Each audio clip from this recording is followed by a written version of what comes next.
Puspita Raja Herbal. Salam sehat alami. Sedulur EMC, selamat malam 97.8 FM EMC Puspita Raja Herbal, sehat alami, Ramadan di hati. Halo, salam sehat Bang HS, sedulur EMC dan fan-fan Bang HS serta pasien-pasien Bang HS. Bang HS ini adalah seorang yang sudah kita kenal ya sebagai motivator dan formulator herbal Indonesia, atau lebih dikenal sebagai dosen herbal yang selalu menemukan inovasi-inovasi barunya untuk kesembuhan pasien dan kesehatan fan-fan serta sedulur EMC. Kadang Bang HS ini tiada hari tanpa pasien, selalu melayani pasien dengan senang hati tanpa peduli waktu. Dan sampai ada pasien yang karena keadaan fisiknya tidak bisa hadir langsung ketemu dengan Bang Ais di konsultasi, hanya dengan menyampaikan surat lewat saudaranya, tapi dengan ikhlasnya Bang HS membacakan suratnya. Nah, sedulur MC dan fan-fan Bang HS, talkshow kita di Beres Bedah Resep Hasan Sabila malam hari ini, satu topik yang akan disampaikan Bapak Hasan Sabila adalah prostat, hernia, dan testis. Jangan lupa acara ini bisa disaksikan lewat YouTube Hasan Sabila Official dan di Facebook Hasan Sabila serta Instagram di @hasansabila.official. Jangan lupa subscribe dan follow-nya. Baiklah semua fan Hasan Sabila dimanapun Anda berada. Kita membahas hampir semua organ tubuh sudah saya sentuh ya. Dari mata, jantung, hati, kelenjar apapun juga sudah. Baik kelenjar pankreas, lambung, dan limpa sudah kita bahas. Nah, ternyata organ itu kalau dibahas satu persatu tidak akan habis bertahun-tahun. Baiklah Bapak Ibu, kita akan masuk dalam materi apa itu prostat. Prostat itu adalah kelenjar kecil yang terletak di bagian dasar kandung kemih dan merupakan bagian dari sistem reproduksi. Sedangkan fungsi daripada prostat, dia menghasilkan semen. Artinya pelapis, semen itu melapisi Bu. Pelapis, agar jalurnya tidak akan rusak, tidak akan aus, tidak gampang pecah. Ya, semen. Jadi seperti tembok, supaya tidak merembes air, dikasih semen. Artinya terlindungi. Ya. Kemudian yaitu cairan yang dikeluarkan bersama sperma dan saat ejakulasi. Jadi ketika sperma itu lepas, dia mengeluarkan, dilapisi dengan semen. Ya. Semen prostat maksudnya ya. Dilapisi dengan semen sehingga tidak akan terjadi luka atau panas atau terjadi radang. Kenapa bisa dilapisi seperti itu? Agar kejantanan pria bisa terjaga lama. Yang bahaya adalah ketika semen itu retak atau pecah atau aus atau habis ya, terkikis karena penyakit-penyakit tertentu seperti pembesaran prostat, seperti kanker prostat. Maka ini bisa terjadi semen itu menjadi rusak. Maka ketika dia mengeluarkan sperma, dia akan merasakan perih dan sangat panas sekali. Tidak terjadi lapisan. Nah, kebanyakan ini dianggap adalah gangguan kandung kemih. Dianggapnya. Ya, orang memberikan obat ginjal. Oh, itu ginjalnya bukan, saudaraku. Itu dari prostat. Karena dia mengeluarkan sperma. Ya. Tidak ada hubungannya dengan ginjal. Ini hubungannya dengan prostat. Karena yang memproduksi cairan itu adalah prostat. Jadi paham ya Bapak Ibu ya. Hancurnya semen itu membuat ejakulasi itu menjadi panas dan perih. Bahkan mengeluarkan darah. Banyak orang yang konsul ke saya, kok ada darahnya? Berarti sudah terjadi luka pada semen tersebut atau lapisan. Kalau dinding tembok, berarti ada semen yang retak, sehingga bisa dimasuki oleh air. Itu prostat. Kita akan membedakan prostat dan hernia. Ya, kalau prostat yang berhubungan dengan sperma, dilapisi dengan semen, itu prostat. Sekarang kita masuk kepada pengertian hernia. Hernia adalah kondisi yang terjadi ketika organ dalam tubuh menekan dan mencuat melalui jaringan otot. Kita garis bawahi jaringan otot atau jaringan ikat di sekitar yang lemah. Itulah yang sering terjadi, Bapak, pembesaran hernia. Otot apa yang terdekat pada hernia itu? Otot testis, otot perut, ya, otot prostat, otot kandung kemih yang terdekat. Yang akan diganggu adalah di sekitarnya itu, Bu. Ini namanya jaringan ikat di sekitar organ hernia. Melemahnya salah satu lemah otot di sekitarnya, maka akan terjadi pembesaran. Bagaimana kita untuk mengobatinya? Kalau mengobatinya ini, jangan anggap bahwa yang besar itu, hernia yang membesar, berarti ini adalah gangguan kanker. Jangan. Ini hubungannya dengan otot, ya. Tadi sudah kita garis bawahi ya, jaringan otot. Berarti hubungannya dengan otot. Supaya ini diketahui oleh Bapak Ibu, termasuk bagi mereka yang bisnis di dalam pengobatan. Ini bukan jaringan tumor, ini bukan jaringan kanker, tapi adalah jaringan otot. Apa yang kita harus perbaiki? Ya yang berhubungan dengan otot. Otot itu sangat butuh potasium. Di mana letak potasium itu? Tinggal kita cari bahannya. Ya, jangan melihat wah bengkak. Wah, kalau bengkak ini saya berarti pakai obat-obat kanker. Salah. Ini jaringan otot. Berarti otot butuh potasium. Kekurangan potasium dan zat besi membuat otot itu menjadi lebar atau membengkak. Ya, maka orang hernia itu kalau saya tidur ini bisa kempes, Pak, bisa tertarik. Tapi ketika saya duduk atau berjalan ini turun, ini jaringan otot. Otot tidak mampu lagi untuk menahan kandungan hernia. Lemah. Yang diperbaiki otot. Terus jaringan ikat tubuh itu seharusnya kuat untuk menahan organ tubuh di dalamnya agar tetap berada di posisi masing-masing. Ya.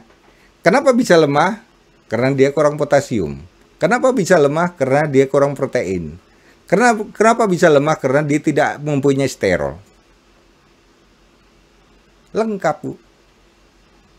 Bagaimana kita untuk membuatnya? Agar kita bisa membuat otot itu kembali, berarti otot yang terjadinya pembengkakan tadi atau yang lemah tadi, banyak-banyaklah kita memberikan asupan-asupan vitamin potasium dan protein tinggi. Itu kuncinya di hernia. Ternyata cara mengobati mudah ya Pak Hasan. Ya sangat mudah kalau tahu. Sulitnya itu kan karena tidak tahu. Kemudian kita masuk pada testis. Testis itu adalah alat penting untuk membentuk hormon testosteron dan sperma. Wadahnya, mangkoknya, tempatnya untuk membentuk hormon. Yang berarti testis berhubungan dengan prostat karena dia sama-sama memproduksi hormon sperma. Diproduksi di testis, dikeluarkan oleh prostat. Tentunya hubungannya dengan rangsangan dari otak. Maka prostat dan testis ini sangat berhubungan Bapak dan Ibu. Kalau prostat sudah bermasalah, semennya sudah mulai rusak, yang berarti akan terjadi testis mulai mengeras, membeku. Kadang pakai celana aja terlalu sakit karena keras. Itu ada gangguan dari prostat. Nah, testis dibungkus dengan skotrum, yaitu kulit elastis longgar, lentur, berfungsi mengatur suhu, sehingga panas di sekitar sperma relatif tetap panas. Tidak ada sperma yang keluarnya dingin. selalu sperma itu akan keluarnya hangat atau panas.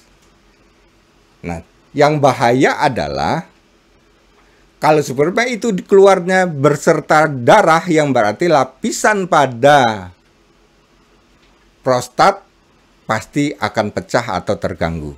Itu yang paling bahaya. Nanti saya akan melengkapi resep-resep ini ya Bapak Ibu ya. Kemudian kita akan belajar lagi tentang tugas kelenjar prostat. Tugasnya, satu, dia memproduksi cairan kental, yaitu sperma. Memproduksi cairan pelapis yang melindungi saluran kemih dan merangsang memicu keluarnya sperma. Itu adalah prostat. Maka pada bagian prostat ini hati-hati ya Bapak Ibu ya. Ketika prostat ini meningkat, terjadilah kelemahan pada kejantanan pria. Apa seperti ini mau didoping? Ini memperparah rusaknya prostat. Kerusakan prostat, otomatis senjata pria akan lemah. Kalau itu lemah, apakah kita harus mencari obat doping? Tidak.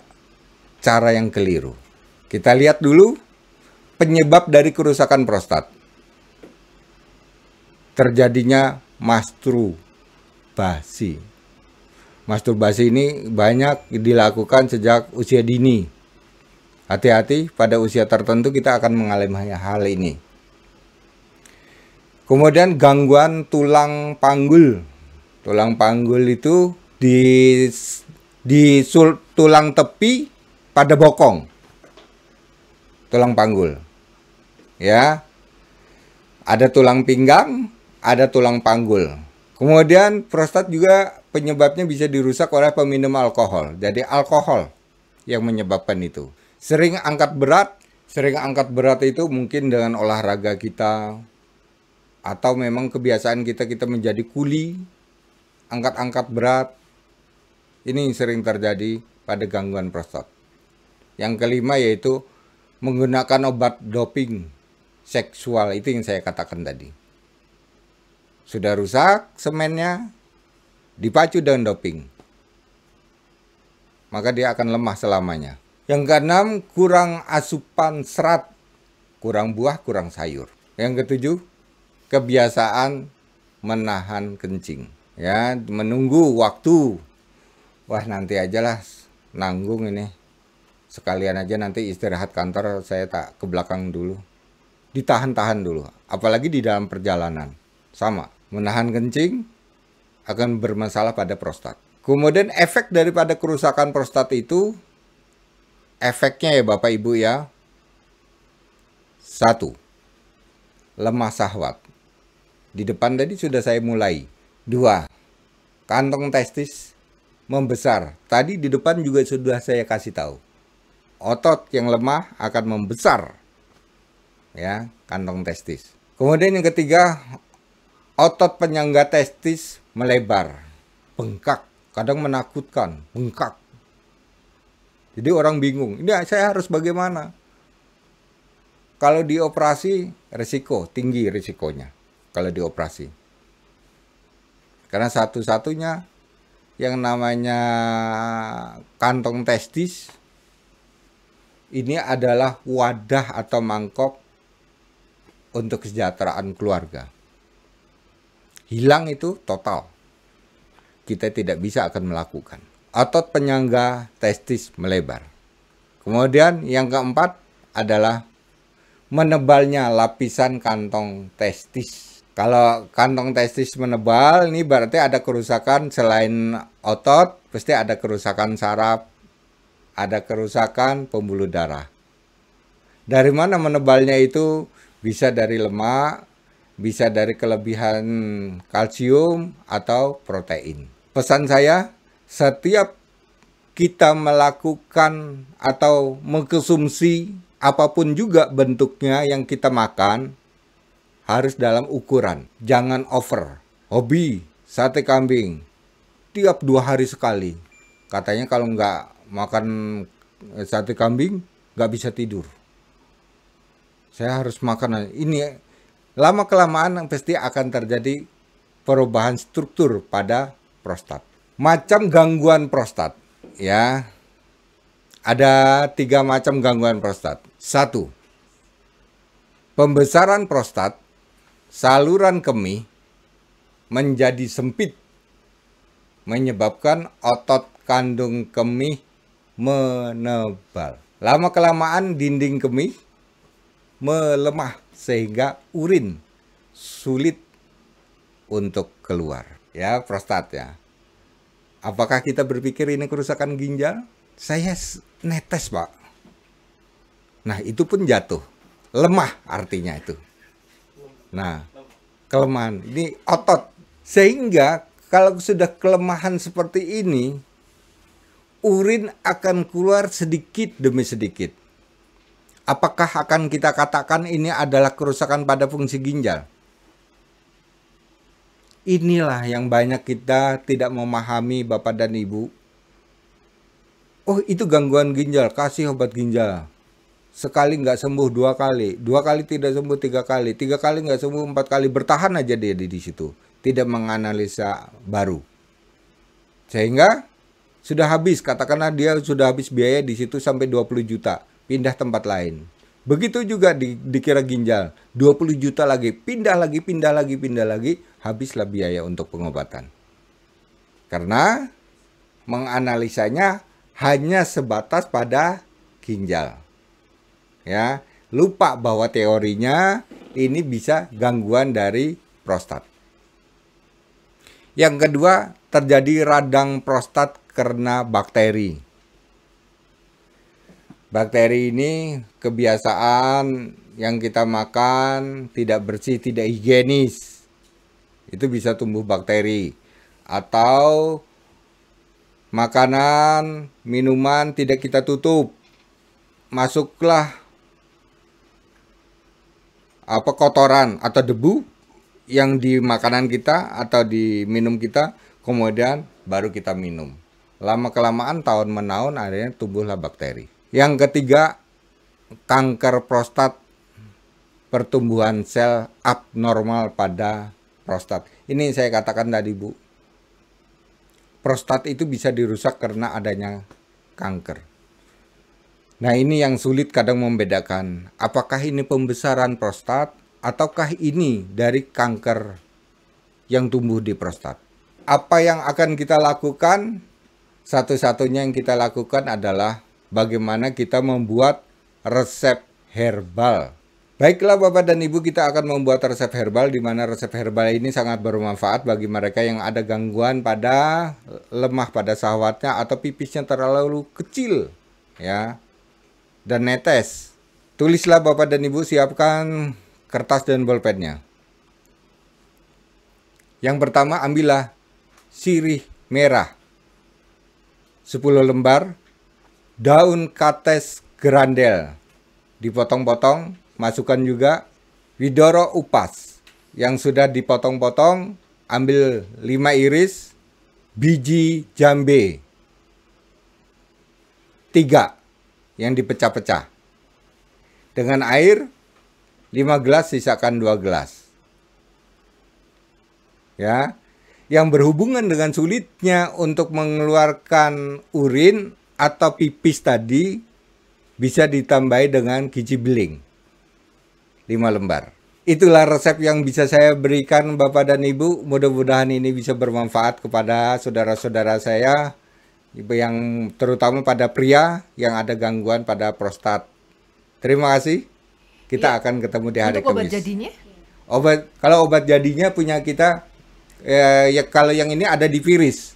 Di Viris. Ya, kita kombinkan yang berhubungan dengan otot itu ada di Med 9, Viris dan Med 9. Gitu, terima kasih saudaraku. Sampai ketemu di lain kesempatan. Dari saya Bang AS, salam sehat alami. Terima kasih Bang AS. Baik, Mbak Mia. Terima kasih juga. Puspita Raja Herbal, kami tidak kemana-mana, tapi ada di mana-mana.